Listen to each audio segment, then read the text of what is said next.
Okay, now we will see alteration in attention. कहने का मतलब है कि वो क्या चीज़ है जो हमारे अटेंशन, जो चीज़ हमारे ध्यान को क्या कर रही है, भंग कर रही है। इट मीन्स कि हमें डाइवर्ट कर रही है। So what is alteration in attention? इसको हम लोग कह सकते हैं कि interference in attention, anything that interferes, यानी कि इंटरफेयर कर रहा है हमारे अटेंशन से, यानी कि जो हम ध्यान दे रहे हैं किसी चीज़ पे, जब हम ध्यान केंद्रित कर रहे हैं, जब वो उस चीज़ को इंटरप्ट कर रहा है तो उसको हम क्या कहेंगे? ऑल्टरेशन इन अटेंशन, या फिर डाइवर्शन, डिस्ट्रैक्शन।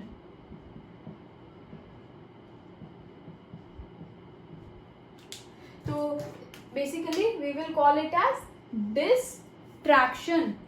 कोई भी चीज़ जब हमें किसी चीज़ पर फोकस नहीं करने दे रही है या फिर फोकस करने से हमें डाइवर्ट कर रही है, उसको हम क्या कहेंगे? ऑल्टरेशन इन अटेंशन और डिस्ट्रैक्शन। सो बेसिकली डिस्ट्रैक्शन क्या है?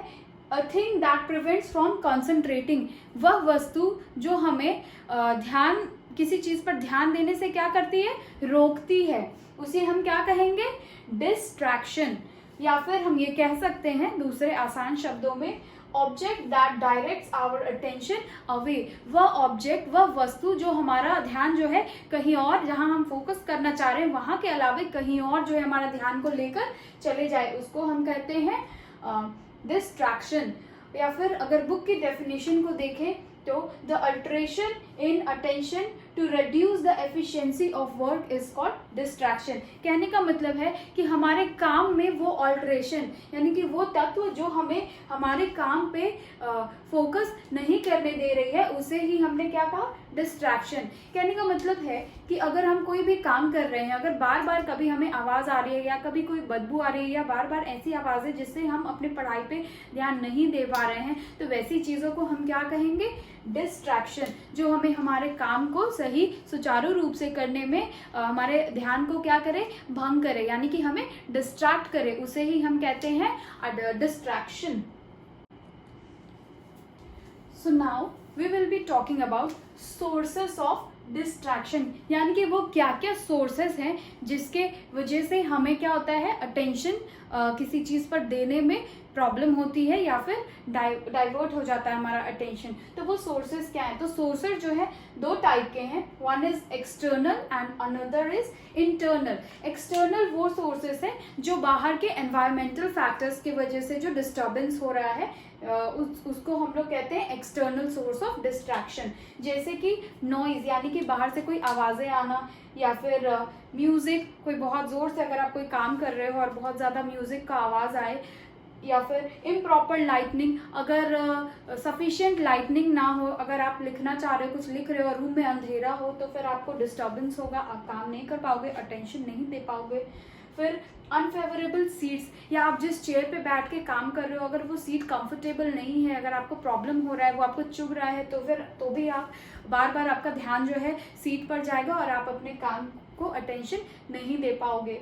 सेकेंड इज अनफेवरेबल टेम्परेचर, अगर ऐसा टेम्परेचर हो जो कि नॉर्मल नहीं हो, बहुत ह्यूमिडिटी हो या बहुत गर्मी हो या बहुत ठंडी हो, तो उससे भी क्या होता है? हमारा ध्यान जो है एक्सटर्नल चीज़ों की वजह से डेविएट होता है और हम अटेंशन नहीं दे पाते हैं। फिर है defective voice of a teacher, अगर जिस टीचर से आप पढ़ रहे हैं अगर उनकी वॉइस जो है डिफेक्टिव है या फिर प्रॉपर नहीं आ रही है या फिर इनएडिक्वेट है, तो ये रीजंस भी हो सकते हैं कि आप जो है एक्सटर्नल फैक्टर की वजह से आप जो है डिस्ट्रैक्ट होंगे।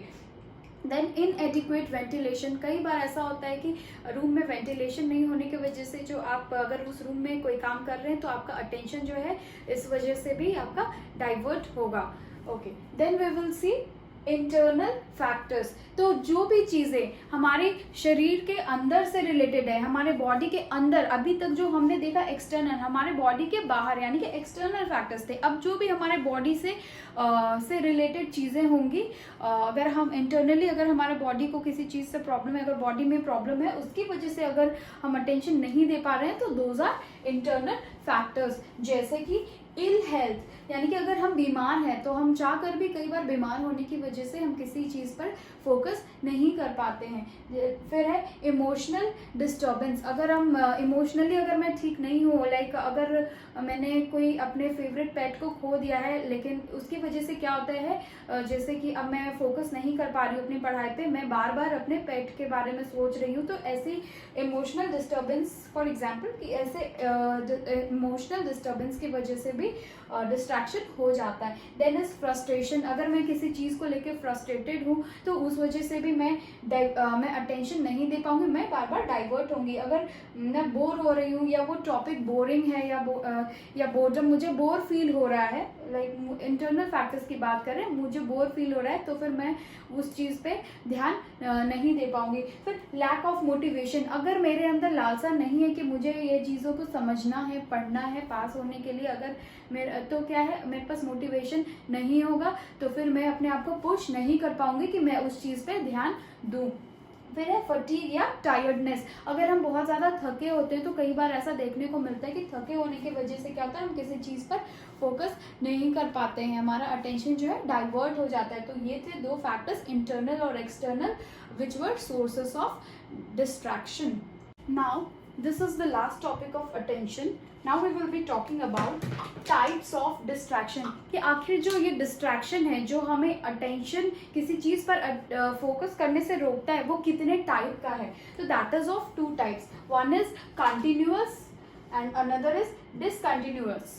ओके, सो कंटिन्यूस डिस्ट्रैक्शन क्या है, कोई भी चीज़ लगातार अगर हमें डिस्ट्रैक्शन हो रहा है, लाइक लगातार हमें किसी चीज़ से डिस्टर्बेंस हो रहा है, तो उसको हम कहते हैं कंटिन्यूस डिस्ट्रैक्शन। जैसे कि मार्केट प्लेस में जो भी काम करते हैं, वहाँ पे क्या होता है कि लगातार वहाँ पे आवाज़ें आती रहती है, लेकिन फिर भी जो लोग वहाँ पे काम करते हैं वो कहीं ना कहीं वो एडजस्ट हो चुके हैं कि आवाज़ें आती रहेंगी, वो डिस्ट्रैक्ट होते रहेंगे, लेकिन काम भी उनका डिस्टर्ब नहीं होता है, वो लगातार अपने काम पे फोकस करते हैं। तो ऐसे में क्या होता है, कंटिन्यूस डिस्ट्रैक्शन में there is higher chance, higher क्या 100% chance that there will be adjustment. यहाँ पे ऐसे लोगों पे, ऐसे जगहों पे क्या होता है कि एडजस्टमेंट जो है बहुत जल्दी हो जाता है, बहुत जल्दी लोग एडजस्ट कर जाते हैं क्विकली। लेकिन डिसकंटिन्यूस डिस्ट्रैक्शन में क्या होता है कि रह रह कर डिस्टर्बेंस आता है, जिसकी वजह से क्या होता है, व्यक्ति जो है एडजस्ट नहीं कर पाता है, जैसे अब एडजस्ट नहीं कर पाता है और उसे बार बार वो काम करने में परेशानी होती है। जैसे कि आप पढ़ाई कर रहे हो